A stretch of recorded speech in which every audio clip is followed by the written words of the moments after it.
اللہم صلی علی محمد آل محمد۔ تمام تر شہدائے ملت جعفریہ وہ مومنین و مومنات جو آج ہمارے درمیان نہیں، آج کے دن سننے میں آیا کہ مسقط میں کچھ مجلس امام حسین پہ فائرنگ ہوئی، کوئی 4 کے قریب مومنین شہید ہوئے۔ ان شہداء کو بھی یاد کریں جو عزاداری اور ذکر امام حسین مناتے ہوئے مقام شہادت پر پہنچے۔ اپنے مرحومین کو ایک مرتبہ سورۃ الفاتحہ۔ بسم اللہ الرحمن الرحیم، الحمدللہ ایاک نعبد و ایاک نستعین، اہدنا الصراط المستقیم، صراط الذین انعمت علیہم۔ بسم اللہ الرحمن الرحیم، بسم اللہ الرحمن ربنا تقبل منا انک انت السمیع العلیم۔ صلوات پڑھے محمد و آل محمد۔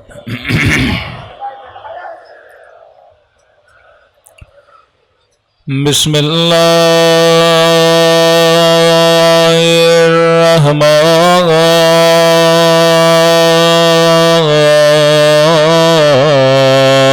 الرحیم۔ الحمدللہ رب العالمین،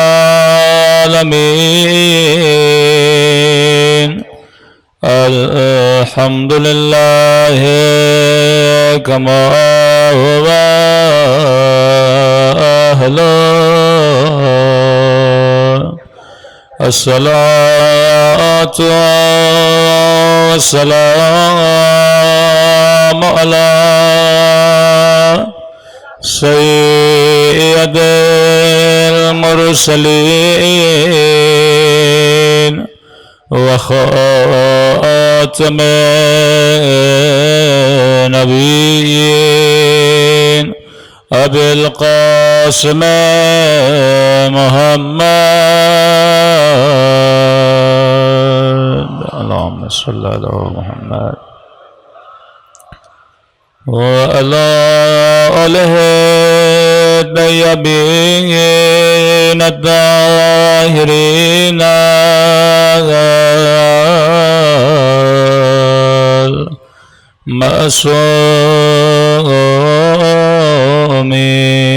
المعصومین۔ سب مل کے آج کی رات قبولیت دعا کی رات ہے، اپنے آقا کی دعا۔ اللہم کل ولیک حجت ابن الحسن صلواتک علیہ وعلی آبائہ فی هذه الساعة وفي كل وليا وحافظا وقائدا وناصرا ودليلا وانا حتى تسكنه أرضك وتمتعه فيها طويلا برحمتك يا أرحم الراحمين۔ صلوات پڑھے محمد و آل محمد۔ بسم اللہ الرحمن الرحیم، رب اشرح لی صدری ویسر لی امری واحلل عقدۃ من لسانی یفقہوا قولی، اما بعد فقط قال سبحانہ وتعالی یا ایہا الذین آمنوا اتقوا اللہ وکونوا مع الصابرین۔ صلوات پڑھے محمد و آل محمد۔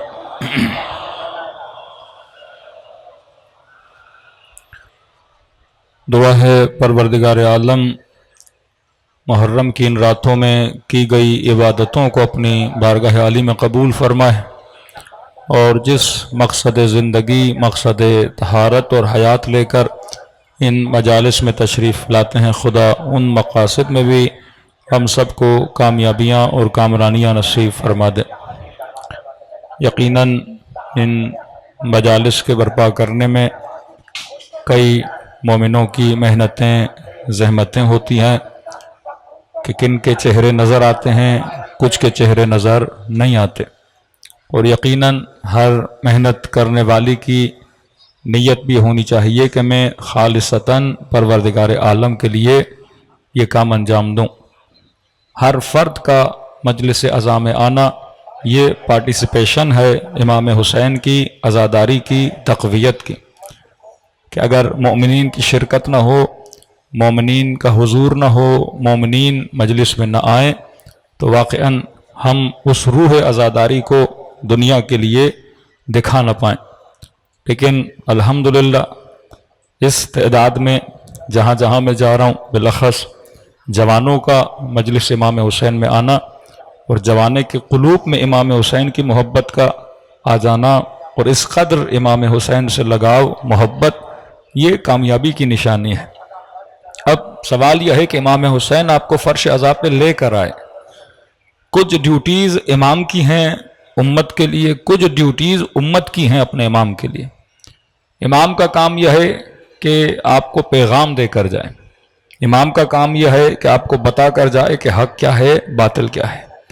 کہ آج کسی بھی شیعہ جوان کے ذہن میں یہ خلش تک نہیں ہے یزید اور امام حسین کے حوالے سے، آج کسی بھی شیعہ جوان کے ذہن میں یہ شبہہ تک نہیں ہے معاویہ اور علی ابن ابی طالب کے حوالے سے۔ ہم کلیئر ہیں، کیونکہ معصومین نے اتنا کلیئر پیغام دیا اپنے خطبوں میں، اپنے عمل سے، اپنے کردار سے، کہ آج ہم کنفیوز نہ رہیں کہ حق کیا ہے، باطل کیا ہے۔ ایک ابن سعد ہے جو حکومت کی لالچ ہے، دوسری طرف انہوں نے حر کی مثال آپ کے لیے رکھی ہے۔ کربلا مجموعہ ہے، یعنی کربلا میں 80 سال کا بوڑھا بھی ہے، کربلا میں 14 سال کا نوجوان بھی ہے، کربلا میں 20 سال کا علی اکبر بھی جوان بھی ہے، کربلا میں خاتون بھی ہے جناب زینب کی صورت میں، کربلا میں 6 مہینے کا بچہ بھی ہے، کربلا میں 4 سال کی بچی بھی ہے، کربلا میں زہیری مکتب وہ سنی بھی ہے جو بعد میں آ کے شیعہ بنا، کربلا میں رنگ کے اعتبار سے سفید رنگ والا بھی ہے، کربلا میں کالے رنگ کا جناب جون بھی موجود ہے، کربلا میں مسیح المکتب وہ جناب وہب قلبی بھی موجود ہیں جو بعد میں آ کے مکتب اہل بیت میں آ گئے۔ تو کربلا مسیحیت، کربلا سنیت، کربلا شیعیت، کربلا رنگ کے اعتبار سے، کربلا ایج کے اعتبار سے، ہر کسی کو امام حسین نے کیا کیا ہے، کربلا میں جمع کیا ہے۔ یہ بتانے کے لیے کہ اگر نظام ولایت کو آگے لے جانا چاہتے ہو تو نظام ولایت میں ہر انسان نے قربانی دینی ہے۔ یہ نہیں کہ جوان کہے میں قربانی دوں گا، 80 سال کا بوڑھا کہے ہم نے تو زندگی گزار دی، ہم کیا قربانی دیں گے۔ لیکن دیکھیے کربلا میں جناب سعید 17 تیر اپنے بدن پہ لیتے ہیں حفاظت امام حسین کے لیے۔ کربلا میں وہ کالے رنگ والا جون جس کے چہرے کو امام حسین اپنے ہونٹوں سے بوسا دیتے ہیں اور کہتے ہیں واقعاً تم نے وفا کی کیا کر دی، حد کر دی۔ کربلا مجموعہ ہے ان انسانوں کا جو کسی بھی معاشرے کو تشکیل دیتے ہیں۔ اگر آپ اس معاشرے میں رہتے ہیں، یہاں بوڑھا بھی ہے، جوان بھی ہے، اور اسی طرح مجلس امام حسین میں ہر رنگ اور ہر نسل والا شرکت کر رہا ہے، کیونکہ پیغام امام حسین صرف ایک مکتبی پیغام نہیں ہے، پیغام امام حسین صرف شیعوں کے لیے نہیں ہے، پیغام امام حسین بقاء انسانیت کے لیے ہے کہ اگر معاشرے میں عدل نہیں ہوگا انسانیت باقی نہیں رہ سکتی، اگر معاشرے میں فسق و فجور ہوگا آپ کا معاشرہ تباہ ہوگا، اگر معاشرے میں شراب اور نشہ اور بے حیائی عام ہوگی آپ کی نسلیں تباہ ہو جائیں گی۔ تو اہل بیت بقاء انسانیت کے لیے نکلے، ایک طرف انسانیت کو بچانے والا امام ہے، دوسری طرف انسانیت کو تباہ کرنے والا ظالم ہے۔ اب فرمایا اے دنیا میں رہنے والوں، ہم تجھے سفیدی بھی دکھا کر جا رہے ہیں اور سیاہی بھی دکھا کے جا رہے ہیں، ہم تجھے وہ امام حسین کی رحم دلی بھی دکھا رہے ہیں کہ جو روکنے آیا تھا اس کو حسین پانی پلا رہے ہیں، اور دوسری طرف دشمن کے دل کی شقاوت بھی دکھا رہے ہیں کہ 6 مہینے کا بچہ ہے پانی مانگتا ہے لیکن کوئی پانی دینے کے لیے تیار نہیں ہے۔ تو کربلا صرف تاریخ کا واقعہ نہیں ہے، کربلا ایک ریولیشن کا نام ہے۔ اب 1400 سال کے فاصلے کے بعد آپ سب نے ایک نعرہ مارا لبیک یا حسین، کہ مولا حسین ہم آپ کے بلانے پر آنے کے لیے تیار ہیں۔ مطلب جب آپ حج پہ جاتے ہو تو کہتے ہو لبیک اللہم لبیک، اے خدا تو نے بلایا ہم آ گئے۔ مجلسوں میں آ کر کہتے ہیں لبیک یا حسین، مولا حسین آپ نے فرش عزا پہ بلایا میں آ گیا۔ تو یہ بلاوا صرف مجلس فرش عزا کی حد تک محدود نہیں ہے، یہ بلاوا پوری زندگی کے لیے ہے کہ واقعاً میری زندگی ایسی ہے کہ میں امام حسین کے سامنے اسی طرح چمک سکوں جس طرح اصحاب امام حسین چمکے تھے۔ تو ہم نے کچھ صفات بتائیں، اب صفات اتنی ہیں کہ واقعاً ایک اشرے میں گنجائش نہیں ہوتی، ہر صفت کو کھول کے جوان کو سمجھانا پڑتا ہے کہ ہم نے کہا پہلی صفت بصیرت ہے۔ جب تک یہ بصیرت نہیں تب تک انسان کو حق و باطل کی تلاش نہیں ہے۔ آج دیکھیے عمان میں، عمان عرب کنٹریز کے حوالے سے وہ واحد ملک ہے جہاں پہ بہت پیسفل لوگ ہیں، کیونکہ وہاں پہ اکثر جن کا مذہب اور مکتب ہے وہ عبادی بولتے ہیں، ان کو مالکی المکتب ہے، شیعوں کی طرح ہاتھ کھول کے نماز پڑھتے ہیں۔ وہاں کسی بھی مسجد سے اذان آئے ذرہ برابر بھی تعصب نہیں ہے کہ کون ہاتھ باندھ کے نماز پڑھ رہا ہے، کون ہاتھ کھول کے نماز پڑھ رہا ہے۔ یعنی واحد عرب ملک ہے جہاں شیعہ سکون سے رہتے ہیں، اور آج اٹیک بھی اسی ملک میں ہوا ہے شیعوں پر، جہاں کوئی سوچ بھی نہیں سکتا کہ عمان میں بھی کسی شیعہ پہ اٹیک ہو سکتا ہے۔ مطلب آج بھی ذکر امام حسین ان کو کھٹک رہا ہے، آج بھی وجود شیعت ان کو کھٹک رہا ہے، کہ ابن عباس کہتے ہیں کہ علی کا وجود بعض لوگوں کے لیے باعث تکلیف تھا، کیونکہ اگر اچھے سے اچھا بندہ موجود ہوگا تو لوگ بروں کو تانا دیں گے، لیکن اگر اچھائی نہیں ہوگی تو برے کو کوئی تانا نہیں دے گا۔ آج پوری دنیا کو کون کھٹک رہا ہے؟ ایک اسلامی ملک کھٹک رہا ہے۔ کیوں بھائی؟ کہ بھائی کسی کو پرابلم نہیں ہے، سارے صلح کرنے کے لیے تیار ہیں، سارے اسرائیل کو ماننے کے لیے تیار ہیں۔ یہ ایک ہی ملک ہے جو لوگوں کو جگانا شروع کر دیتا ہے، یہ ایک ہی قوم ہے جو لوگوں کو جگانا شروع کر دیتی ہے، ورنہ ہر طریقے سے انہوں نے سب کو منوا لیا تھا۔ یہ آپ مذاق مت سمجھیں کہ اچانک سے مثلا انہوں نے اٹیک کر دیا اسرائیل پر اور جس کے ریئیکشن میں اسرائیل نے اتنا بڑا جواب دیا، نہیں، یہ اسی لیے کیا گیا کیونکہ اگر وہ اٹیک نہ ہوتا اور آج اتنی شہادتیں ہو گئیں تو آج شرم آتی ہے بعض ملکوں کو یہ کہنے کے لیے کہ ہم اسرائیل کو ماننے کے لیے تیار ہیں۔ تو ایک اچھے انسان کا ہونا برے کے لیے بہت باعث خطرناک ہوتا ہے۔ ایک اچھا کسی کے لیے گالی بن جاتا ہے کہ لوگ بار بار کہتے ہیں کہ آپ چور ہو فلاں کی وجہ سے، آپ فاسق ہو فلاں کو دیکھو، آپ عبادت نہیں کرتے فلاں کو دیکھو۔ تو وجود اہل بیت حکمرانوں کو کھٹکتا تھا، تبھی حالانکہ اہل بیت نے کوئی لشکر کشی نہیں کی۔ آپ چوتھے امام کے بعد دیکھیں کسی امام نے لشکر کشی نہیں کی، پھر اہل بیت کو قتل کیوں کرتے تھے، پھر اہل بیت کو مارتے کیوں تھے؟ صرف ان کی فلسفی کی وجہ سے۔ وہ فلسفی تھی امر بالمعروف اور نہی عن المنکر۔ آج ہمارے بعض نادان خطیب اس چیز کی مخالفت کرتے ہیں، ارے معاشرے میں اچھائی نہیں ہوگی تو حسینیت کس طرح نظر کس طرح آئے گی، ولایت امیر المومنین کس طرح نظر آئے گی؟ ایک زندہ معاشرہ وہ ہوتا ہے جس میں اس کا دین زندہ ہو، ایک زندہ معاشرہ وہ ہوتا ہے جس میں اس کی ثقافت زندہ ہو۔ اگر ثقافت زینبی، اگر ثقافت حسینی ہمارے معاشرے میں نہیں تو کچھ بھی نہیں۔ مسئلہ اس چیز سے نہیں ہے، آپ انگلینڈ چلے جائیے، جتنے جلوس نکالیے، امام حسین کے علم بھی اٹھائیے، ان کو مسئلہ نام حسین سے نہیں ہے، لیکن اسی جلوس میں فلسطین کا جھنڈا لے کے نکالے ان کو مسئلہ ہے۔ کہتے ہیں ہسٹری کے نعرے مارو لیکن اس کو آج پہ امپلیمنٹ نہیں کرو۔ مرا ہوا یزید جو قبر میں پڑا ہوا ہے اس پہ لعنت بھیجو، ہمیں کوئی مسئلہ نہیں، لیکن یہ مت کہو کہ جس کے اندر اس یزید کی صفات ہیں وہ بھی یزید ہے اور ہم بھی اس کے مقابلے میں آئیں گے۔ یہ جو فکر امام خمینی کی فکر تھی کہ قوموں کو زندہ کیا جائے، مسلمان مفتی مولوی صرف ممبر پر بیٹھ کر تاریخ کے قصے سناتا رہے، فلاں بہادر تھا، فلاں یہ تھا، فلاں وہ تھا۔ بھائی آپ کے اندر کون سی بہادری ہے؟ آج ہم یہ پڑھیں کہ امیر المؤمنین نے 1000 رکعت نماز پڑھی اور اس خطیب کو یہ شرم نہ آئے کہ میرا جوان 17 رکعت نماز نہیں پڑھتا۔ آج ہم سیدہ زینب کی چادر کی تو بات کریں، کیا ہم شیعہ سوسائٹیوں میں گاڑیوں میں نہیں جاتے؟ یہی انچولی، یہی نیو رضویہ، یہی جعفر طیار، یہی آپ کا سولجر بازار، کیا ایک خطیب گاڑی سے نہیں آتا؟ کیا اسے نہیں پتا کہ معاشرے کے حجاب کی صورتحال کیا ہے؟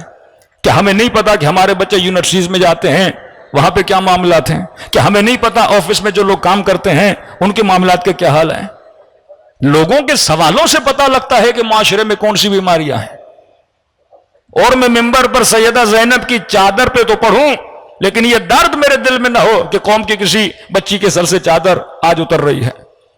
میں امیر المومنین کی نماز پہ تو پڑھوں، 4 شعر بھی لوگوں کو سناؤں، لیکن یہ درد نہ ہو کہ آج کا جوان 17 رکعت نماز بھی نہیں پڑھ پا رہا، کہ معاشرہ دن بدن پیچھے چلتا جا رہا ہے. کہ ایک بچہ یونیورسٹی جائے تو دیندار 4 سال کے بعد نکلے تو اس کا دین ختم ہو جائے. آج یہ ماحول آپ کی یونیورسٹیز کا بنا دیا گیا، یہ ماحول سوسائٹیز کا بنا دیا گیا کہ بڑی آسانی سے کوئی بولے کہ مولانا نامحرموں کے ساتھ اتنے تعلقات ہیں، کبھی کبھی نہ لگے، حسن حسن نہ لگے، یہ پہچان ہی ختم ہو جائے. تو یہ دین مردہ ہو چکا ہے. پھر صرف شعار دین باقی رہے گا کہ جس طرح آج برملا پاکستان کا مطلب کیا کہ لا الہ الا اللہ، تو نعرے مارنے میں کیا ہے کہ پاکستان کا مطلب یہ ہے، لیکن وہ مطلب کیا آپ کو نظر بھی آتا ہے کہ نہیں؟ تبھی ہمیشہ آغا قراتی کہتے ہیں نعرہ مارنا، ادعا کرنا. اس پر بھی روایتیں ہیں کہ مدعی کون ہوتا ہے، میں نے پچھلے سال پڑھا تھا. ادعا کرنا دنیا کا آسان ترین کام ہے. مجلس میں آنا، مجلس امام حسین سننا آسان ہے، لیکن خود کو اہل بیت کے نیٹ ورک کے اندر ڈال کر ویسی زندگی گزارنا یہ مشکل تھا جس پر اہل بیت لانا چاہتے تھے. خط لکھنا امام حسین کو بڑا آسان ہے، مولا حسین آ جائیے، اپنی جانیں آپ پر قربان کریں گے. لیکن کتنے لوگ تھے جناب مسلم ابن عقیل کے پیچھے؟ کتنے لوگ تھے جو امام حسین کے پاس کربلا میں پہنچے؟ ایک ریزن، ابن زیاد نے موت کا خوف دیا. جس طرح آج اتنا مجمع بیٹھا ہے، ابن زیاد نے مجمع کو دیکھا اور کہا کہ میں وہ فصلیں دیکھ رہا ہوں جو کٹنے کے لیے تیار ہیں، مطلب تمہارے سر جو ہیں کٹنے کے لیے تیار ہیں. موت سے ڈر گئے. دوسرا، جو حکومت سبسڈی دیتی تھی عوام کو، کہا کہ آج کے بعد اس سبسڈی کو بند کر دیں گے جو حسین ابن علی کی مدد کے لیے جائے گا. مال کی محبت، جان کا خوف، جس کی وجہ سے امام حسین کو انہوں نے چھوڑ دیا اور فرزند رسول کربلا کے میدان میں تک و تنہا کیا ہو گئے؟ شہید ہو گئے. تو اگر حسینی معاشرہ بناؤ گے، کیوں امام زمانہ اپنی توقیات میں فرماتے وَلَوْ اجْتَمَعَ شِيَعَتُنَا، فرماتے اگر ہمارے شیعہ قلبی طور پر جمع ہو جائیں، اعتقادی طور پر جمع ہو جائیں، اعمال کے اعتبار سے جمع ہو جائیں، قول فعل عمل اگر ان کا ایک ہو جائے، تو فرمائے ہمارا ظہور بڑا قریب ہے، ہم آ جائیں، مولا آ جائیں. پھر وہی کیفیت اگر ہو جائے کہ امام کے لیے کوئی قربانی نہ دے سکے، امام کے فرمان پر کم، اب تو نہیں مولانا امام آئیں گے تو ہم کریں گے. بھائی ابھی کرو نا، یہ کیا بات ہے کہ امام آئیں گے تو ہم کریں گے؟ ابھی 24 گھنٹے کیا میرے ایسے ہیں کہ امام زمانہ مجھ سے کیا ہو جائیں؟ راضی ہو جائیں. نعمت جو سب سے بڑی امام حسین دے کر گئے، امر بالمعروف. عبد الملک مروان جب حاکم بنے، انہوں نے حکومت ہائے اسلامی میں امر بالمعروف پر پابندی لگا دی. پہلا خطبہ جو اس نے دیا وہ تقوی پہ دیا. اس نے کہا اے لوگوں، میں نے سنا ہے تم دوسروں کو تقوی کی دعوت دیتے ہو، لیکن تمہارے اندر خود تقوی نہیں ہے، لہذا آج کے بعد اگر کسی نے کسی کو تقوی کی دعوت دی، میں اس کا سر کاٹ دوں گا. تو مسلم معاشرے میں یہ بولنا لوگوں نے چھوڑ دیا کہ بھائی متقی بننا ہے، خود بنو، کسی اور کو کیوں بول رہے ہو؟ کوئی برائی کر رہا ہے کرتا رہے، آپ کا کیا جائے؟ کوئی گناہ کر رہا ہے کرتا رہے، آپ کا کیا جائے؟ وہی سیکولرزم کا کانسیپٹ کہ ہر بندہ اپنے گھر کے اندر رہے، باہر کیا ہو رہا ہے آپ کا نہ جائے. اب انسان گھر کے اندر تو نہیں، انسان سوسائٹی میں رہتا ہے، انسان اسکول میں جاتا ہے، انسان جاب میں جاتا ہے. آج ٹی وی آپ کے اوپر کتنا اثر رکھتی ہے، آج میڈیا آپ کے بچے کے اوپر کتنا اثر رکھتا ہے کہ جو آپ دیکھتے ہو وہ آپ کے وجود کا حصہ بن جاتا ہے، اس کی محبت آپ کے دل میں آ جاتی ہے. وہاں سے شروع ہوا. ایک شخص ہے مائیکل کو، اس نے کتاب لکھی ہے، مسیحی کرسچن واشنگٹن کا رہنے والا، کتاب لکھی. اس کا ترجمہ پرشن میں مجھے نہیں پتا اردو میں ہوا کہ نہیں، مختلف زبانوں میں اس کی کتاب کا ترجمہ ہوا. کتاب کا ٹاپک ہے امر بالمعروف والنہی عن المنکر. یہ کتاب اس نے کب لکھی؟ جب واشنگٹن میں ایک میٹرو میں کسی نشے زدہ بندے نے، شراب کی عالم میں تھا، اس نے کسی خاتون پہ اٹیک کیا اور اٹیک کرنے کے بعد اس کی عزت پہ ہاتھ ڈالا. تو یہ کہتا ہے میں میٹرو کے یہ واقعہ دیکھ رہا تھا اور میں نے ویڈیو میں دیکھا کہ سارے لوگ کھڑے تھے لیکن کسی نے اس خاتون کو بچایا نہیں. یہ اس معاشرے کی نشانی ہے جس میں امر بالمعروف نہیں، مطلب کوئی مرتا ہے تو مرے، کسی کی عزت جاتی ہے تو چلی جائے. کہتا میں نے سوچا اتنے دین آئے، کسی دین میں یہ تربیت عوام کو نہیں دی گئی کہ آپ برائی کو دیکھو تو روکو. کہتا ہے جب میں ادیان کی تلاش میں نکلا تو میں اسلام تک پہنچا. اسلام میں جب میں نے اسٹڈی کیا کہ کس نے امر بالمعروف کو اتنا اونچا کیا تو میں نے اہل بیت تک پہنچا, اور اہل بیت تک پہنچنے کے بعد میں کربلا میں حسین ابن علی تک پہنچا کہ امت دیکھ رہی تھی نبی کے نواسے کو کاٹا جا رہا تھا, امت دیکھ رہی تھی اور لئی حسین کے ہونٹوں پہ چھڑی مار رہا تھا, امت دیکھ رہی تھی اور نبی کی نواسیوں کو شام کی بازاروں میں لایا جا رہا تھا. یہ نشانی ایک مردہ معاشرے کی. امام حسین شہید ہو کے بتانا چاہتے ہیں اگر تمہاری نسلوں میں اچھائی اور برائی کی تمیز ختم ہو گئی, جس طرح آپ کے حکمرانوں میں اچھائی اور برائی کی تمیز ختم ہو چکی ہے, اگر معاشرے میں برے کو برا نہ بولا گیا, اب برے کو برے بولنے کا مطلب یہ نہیں کہ آپ اصلاحاً اس کو بولیں کہ جناب جو آپ کر رہے ہیں یہ غلط ہے, باقی آپ جانیں اللہ کا معاملہ جانیں, کم از کم اچھائی کو تو علم کرو, بلند کرو. کہ آج جس گھر پہ علم لگا ہے اس گھر کے نیچے رہنے والوں میں ادب عباس ہونا چاہیے. آج جو خاتون سیدہ زینب کا نام لیتی ہے اس کے وجود میں حیاء زینبی ہونی چاہیے. آج جو جوان جناب علی اکبر کا نوحہ پڑھتا ہے جناب علی اکبر والی بصیرت بھی ہونی چاہیے. آج جو جناب حر کے مصائب پہ روتا ہے اس کے وجود میں اطاعت امام ویسی ہو جیسے جناب حر میں تھی, ادب حر اس کے وجود میں ہونا چاہیے. آج اگر جناب جون پہ کوئی رو رہا ہے تو خود کو اتنا قابل بنائے کہ وہ غلام امام زمانہ بن سکے.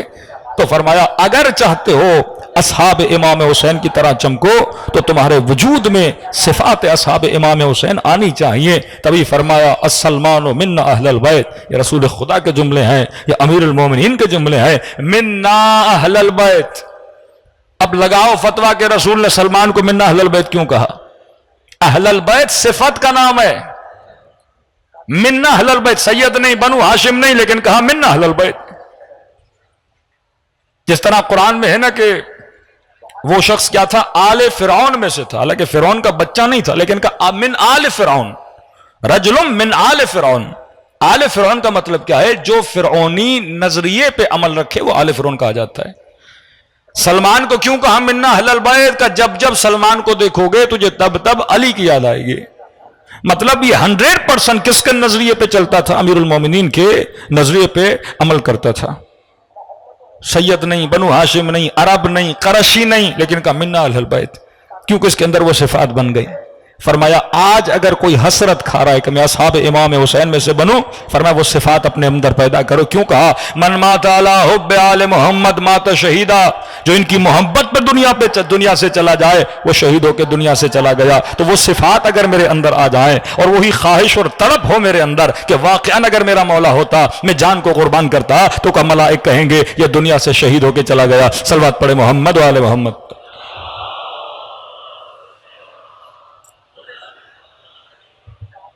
تو جب تک بصیرت ہمارے معاشرے میں نہیں آئے گی, آج لوگوں نے ازا امام حسین کو بعض لوگوں نے کمرشل بنا دیا ہے.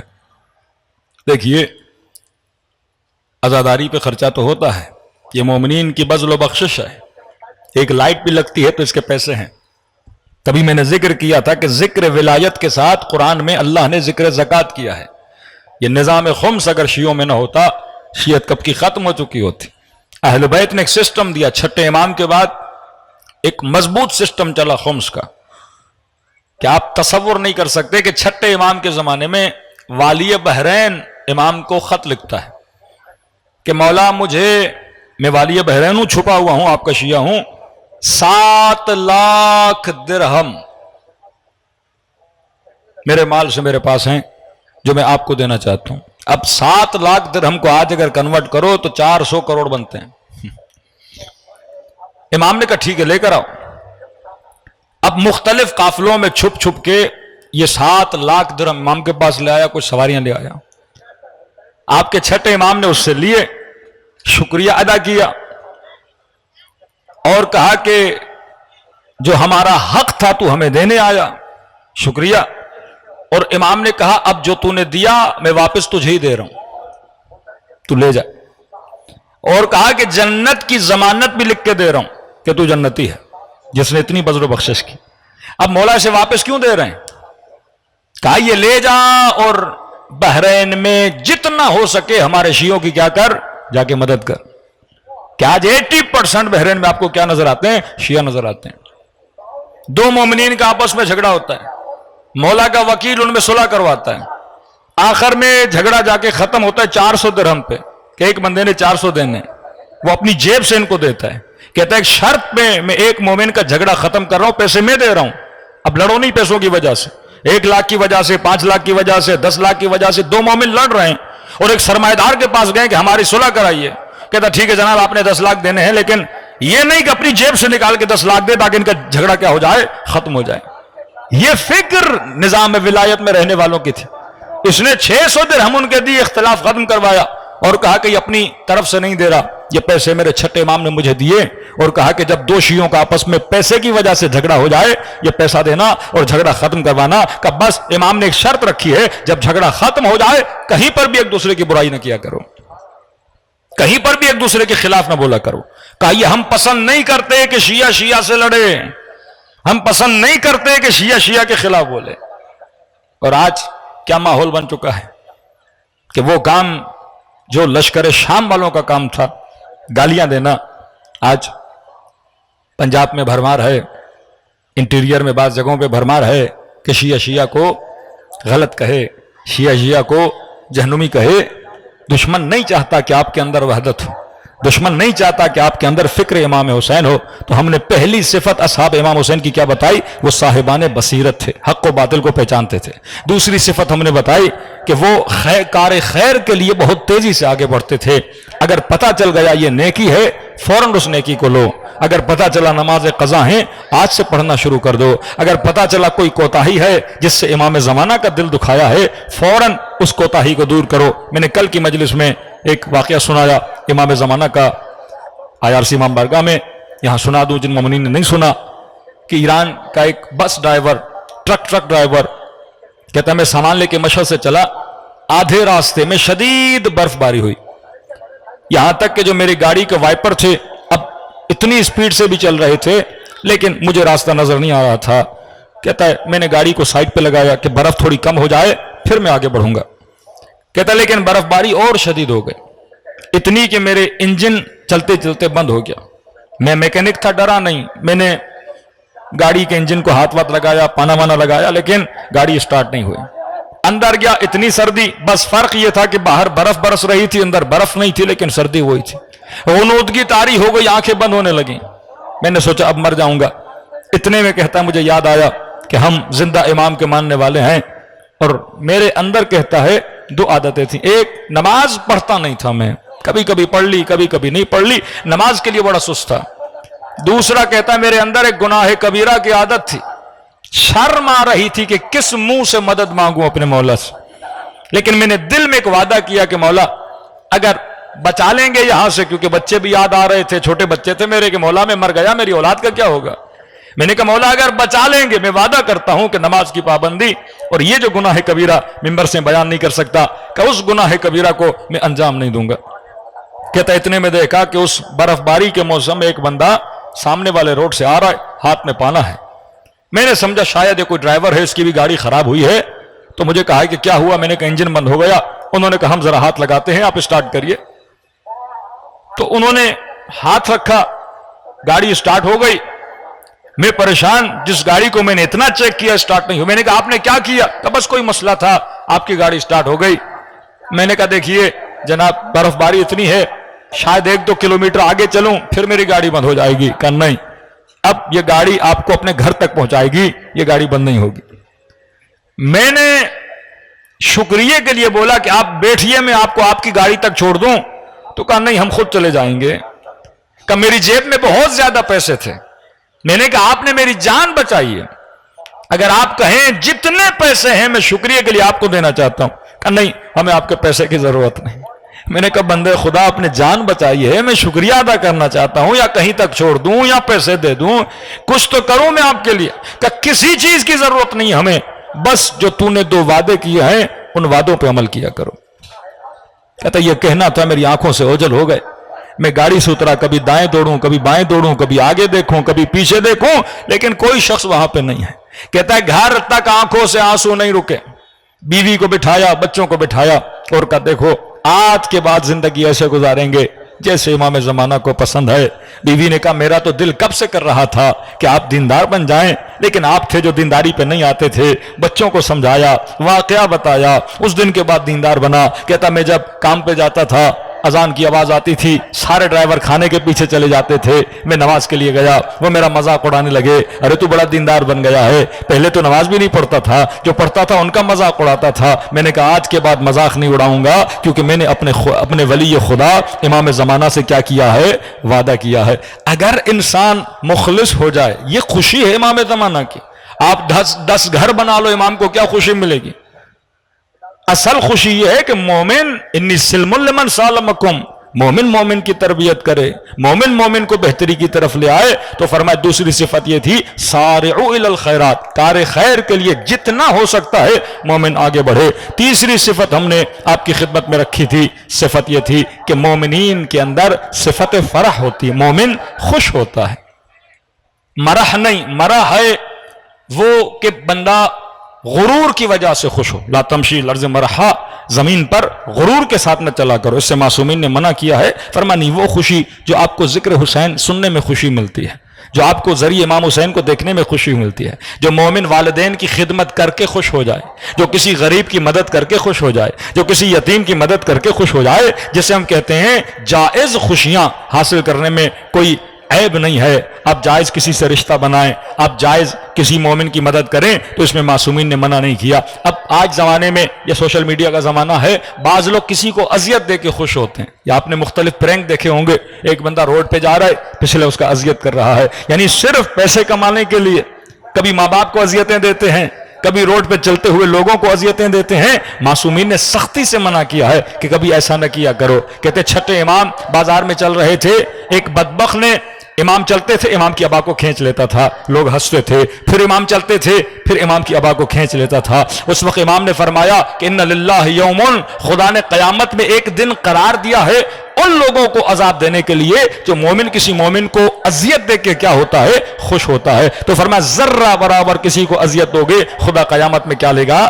حساب لے گا. آج آخری مجلس ہے اور میں چاہتا ہوں اس صفت پہ گفتگو کی جائے جو کربلا میں بارز ترین تھی اور جو آج کے زمانے کی ضرورت ہے. آج میں تھوڑی سی گفتگو جوان پہ کرنا چاہتا ہوں. کربلا جوانوں کا میدان ہے. کربلا قومیں آباد ہوتی ہیں اپنے جوانوں کی وجہ سے. جن قوموں کے جوان سدھرے ہوئے ہیں وہ قومیں ترقی کرتی ہیں. جن قوموں کے جوان تباہ و برباد ہو جاتے ہیں وہ قومیں بھی تباہ و برباد ہو جاتی ہیں. آج دشمن سب سے زیادہ جس چیز پہ فوکس کرتا ہے وہ جوان پہ کرتا ہے کہ جوانوں کے دین کو چرایا جائے، جوانوں کے ایمان کو چرایا جائے. تو اب کون سا جوان ہے جو خود کو بچا سکتا ہے؟ معصومین فرماتے ہیں جوان اپنی جوانی کی قدر و قیمت کیا کرو. کہا 2 چیزیں ہیں جو جانے کے بعد تمہیں واپس نہیں ملتی. مولا وہ کون سی چیزیں ہیں؟ فرمایا ایک صحت، ایک جوانی. صحت کی قدر و قیمت جانا کرو. کسی مریض سے جا کے پوچھو کہ واقعاً صحت کی کیا قیمت ہے، اور کسی بوڑھے سے جا کے پوچھو کہ جوانی کی قیمت کیا ہے. یا لیت شباب و متا یعود، جب بوڑھے ہو جاؤ گے تو حسرت کھاؤ گے یہ جوانی واپس آ جائے. کیونکہ جوانی میں قدرت عروج پر ہوتی ہے، جوانی میں شہوات عروج پر ہوتی ہیں، جوانی میں خواہشات عروج پر ہوتی ہیں، جوانی میں پرواز عروج پر ہوتی ہے. انسان سب کچھ کرنا چاہتا ہے. فرمایا شیطان جتنا زور لیتا ہے وہ جوانی پہ دیتا ہے. جوانی میں اگر کسی نے خود کو بچا لیا، جوان کی عبادت بوڑھے کی لاکھ عبادتوں سے بہتر ہے. جوان کی نیت کسی بوڑھے کی لاکھ نیتوں سے بہتر ہے، کیونکہ جوانی میں انسان پروان چڑھتا ہے. کربلا کے میدان کا جوان جناب علی اکبر، کربلا کے میدان کا نوجوان جناب قاسم. یہ کربلا جوانوں کا میدان ہے. کسی بھی میدان میں آپ چلے جائیں سب سے پہلے جوان آگے آ جاتے ہیں. رسول خدا نے اسلام کی دعوت دی، جوان آگے تھے. خمینی صاحب نے انقلاب لایا، جوان آگے تھے. لہذا دشمن سب سے زیادہ کس پہ فوکس کرتا ہے؟ جوانوں پر. تبھی فرمایا معصومین نے کہ جوانی میں اپنے وقت کو ضائع نہ کیا کرو. وقت کو ایسی جگہ پہ گزارا کرو جس سے دنیا کا بھی فائدہ ہو، آخرت کا بھی فائدہ ہو. آج ہماری زیادہ سے زیادہ ایکٹیویٹی کیا ہے؟ جوان کے ہاتھ میں موبائل ہے. ارے یہ موبائل ٹیکنالوجی کے لیے ہے، یہ موبائل حصول علم کے لیے ہے، یہ موبائل کتابیں پڑھنے کے لیے ہیں. آج ای الیکٹرک بکس آ گئی ہیں، آج ساؤنڈز میں بکس آ گئی ہیں، آج کتنا علم انٹرنیٹ پر موجود ہے. لیکن افسوس سے کہنا پڑتا ہے، آپ جا کے ریسرچ پڑھیے، گندی فلموں میں دیکھنے والوں میں پاکستان دوسرے تیسرے نمبر پر آتا ہے، پنجاب کا کوئی شہر ہے وہ پہلے نمبر پر آتا ہے، جہاں کے جوان غلاظتوں کو دیکھنے میں اپنا وقت ضائع کر رہے ہیں، گھنٹوں گھنٹوں ہمارے گزر جاتے ہیں غلط چیزوں کو۔ فرمائے ہمارے شیعہ لہو اور لائب سے دور ہیں۔ لہو کا مطلب ایسا کام جس کا نہ فائدہ ہے نہ نقصان ہے، یعنی صبح سے شام تک بندہ لگا ہوا ہے لیکن کوئی فائدہ نہیں ہو رہا، نہ مالی فائدہ ہے نہ دینی فائدہ ہے۔ تبھی فرمایا من غلب عقل علی ہوا، جس بندے کا عقل ہوا و ہوس پر غالب ہو جائے، فرمایا قد افلح، یہ کامیاب ہو گیا۔ لیکن جس کی ہوا و ہوس سے نفس اس کے عقل پر غالب ہو جائے، فرمایا یہ دنیا میں بھی ذلیل ہو جاتا ہے آخرت میں بھی ذلیل ہو جاتا ہے۔ ارے نوجوان ہے کربلا کا جناب قاسم، امام حسین پوچھ رہے قاسم کیف عندک الموت، تیرے لیے موت کیسی ہے؟ کہا چچا احلا من العسل، یہ شہد سے زیادہ میٹھی ہے۔ آج جوان کو سوچنا چاہیے۔ دیکھیے جوان تب ترقی کرے گا جب اس کی ہمت بلند ہوگی، جب وہ بڑے بڑے اہداف اپنی زندگی میں سوچے گا۔ اگر میری زندگی کا ہدف چھوٹا ہے میں کبھی بھی ترقی نہیں کر پاؤں گا۔ مثلا ایک جوان یونیورسٹی جاتا ہے، پوچھو بھائی کیوں جا رہے ہو؟ کہ مولانا ماں باپ اصرار کر رہے ہیں لہٰذا پڑھنے جا رہا ہوں، مطلب ماں باپ کے اصرار کی وجہ سے پڑھائی کر رہے ہیں۔ دوسرے جوان آپ کیوں جا رہے ہو؟ کہ مولانا ڈگری لوں تاکہ نوکری مل جائے، مطلب یہ مال کے لیے پڑھائی کرنے جا رہے ہیں۔ تیسرے سے کہو آپ کیوں جا رہے ہو؟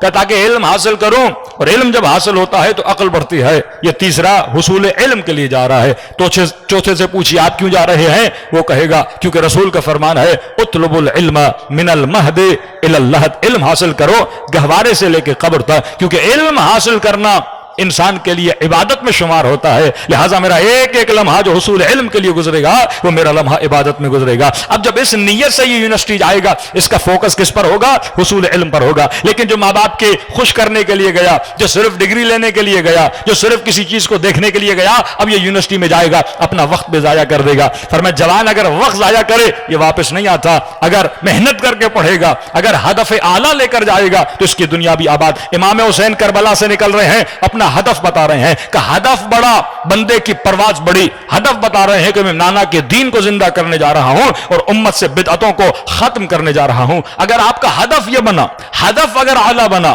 تو آپ محنت کر کے علم بھی حاصل کرو گے، لیکن اگر ہدف نیچے آ گیا تو آپ کی زندگی سے محنت بھی کیا ہو جائے گی؟ ختم ہو جائے گی۔ دوسری چیز جوانوں کے لیے فرمایا جوانوں، یہ رسول خدا کا فرمان ہے سالم تفریح کیا کرو۔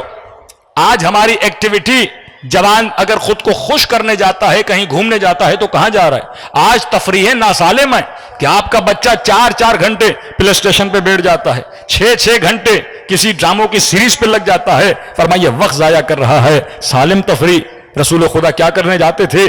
بدن کی ایکٹیویٹیز کو انجام دیتے تھے، تیر اندازی، وہ تفریح جس کا تعلق بدن سے۔ کیوں کا مومن اور شیعہ کی نشانی دن میں 51 رکعت نماز پڑھتا ہے، یہ بدن کی ایکٹیویٹی ہے، مطلب ذکر خدا بھی ہے، بدن کی ایکٹیویٹی بھی ہے کہ مومن سالم تفریح کرے۔ تیسری صفت جوانوں کے لیے رسول خدا ماں باپ کو کہتے فرمایا ویلن، ویل ہو آخری زمانے کے ماں باپ پر جو اپنے بچوں کی دنیا کی تو فکر کریں گے لیکن آخرت کی فکر نہیں کریں گے۔ اصحاب نے کہا یا رسول اللہ یہ کن ماں باپ کی بات کر رہے ہیں، جو مشرک ہوں گے؟ کہا نہیں، میں مومنوں کی بات کر رہا ہوں۔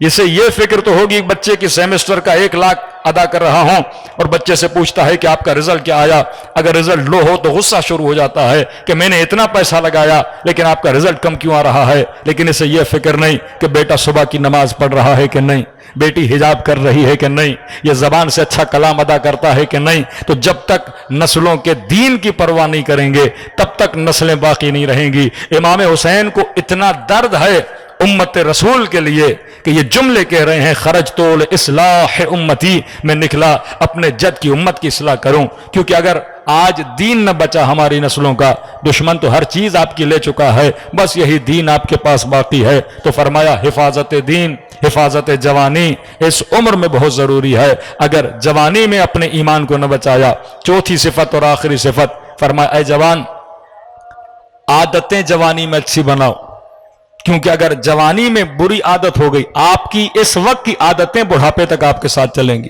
جس طرح آپ مجلس میں آتے ہو آپ کی عادت بن چکی، اب جب تک بوڑھے ہوگے مجلس میں آؤ گے، ماتم کرتے ہو عادت بن چکی، بوڑھے ہو جاؤ گے ماتم کرتے رہو گے۔ خدا نہ خواستہ کسی جوان کو نگاہ حرام کی عادت ہے، بوڑھا ہو جائے گا بدن میں شہوت نہیں ہوگی لیکن کیونکہ عادت ہوگی یہ چشم چران بن جائے گا،